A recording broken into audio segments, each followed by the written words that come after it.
अच्छा, एक चीज़ आप अभी बता रहे थे कि आपने जब दराज के स्टार्टअप लिया तो आपने अपनी जर्नी बताई, हमें शेयर किया।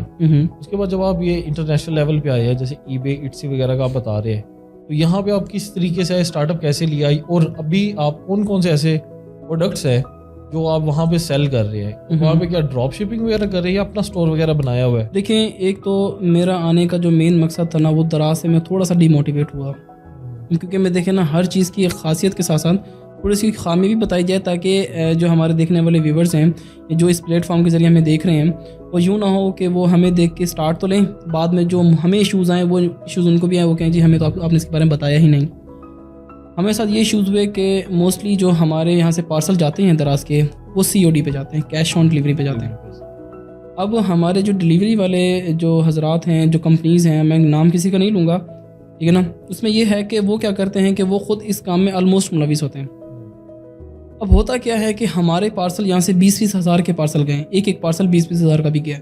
वो क्या करते हैं, उसमें से चीज़ निकाली, कोई और चीज़ डाली और रिटर्न भेज, ठीक है। और दूसरा ऐसा करते हैं कि जी पार्सल मंगवा के रिसीव नहीं करते, जिसकी वजह से देखिए नुकसान सारा किसका होता है, सेलर को होता है।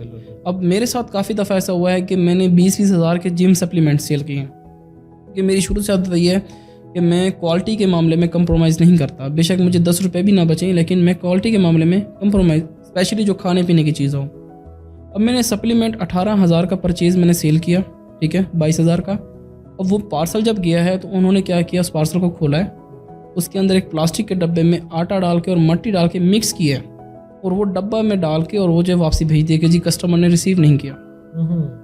अब जब मैंने ओपन किया है तो उसके अंदर मिट्टी निकली है। अब देखिए, वो सीधा मेरे 18, तो कि मैं 22 हज़ार को तो काउंट ही नहीं कर रहा, मेरे 18 हज़ार सीधा वेस्ट गए। इसके अलावा ऐसे होता है कि अक्सर हमारे पार्सल हमें वापसी, जब कस्टमर को रिसीव नहीं करता और वापसी भेज देता है, हमें रिसीव ही नहीं होते अक्सर। इस वजह से ना थोड़ी सी डीमोटिवेशन होती है। तो बीच में ये इशूज़ बहुत आए हैं, तो इस वजह से हमने ना लोकल को थोड़ा सा कम कर दिया था और इंटरनेशनल की तरफ हमने मूव कर लिया था, क्योंकि स्टार्ट मैंने लिया ही लोकल से था। तो इंटरनेशनल में जैसे ही हमने मूव किया तो उस टाइम टिकटॉक शॉप का बहुत क्रेज़ था, अभी भी है।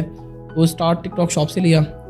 अमेज़ोन का ये था कि हम अपना नहीं कर रहे थे, हम क्लाइंट्स के अकाउंट चला रहे हैं, ठीक है, क्लाइंट्स, क्योंकि हमने फाइवर से, जैसे मैंने आपको बताया कि हमारे पास स्किल्स हैं, हमने फाइवर की गिग बनाई और वहाँ से हमें जो है मिल गए क्लाइंट्स, ठीक है। अब तो हमने सिर्फ हम अमेज़ोन के जो है अकाउंट है वो हम क्लाइंट्स के चला रहे हैं, टिकटॉक शॉप के हमारे अपने और क्लाइंट्स के भी हैं, साथ साथ हम ईबे का चला रहे हैं और इट्सी का चला रहे हैं।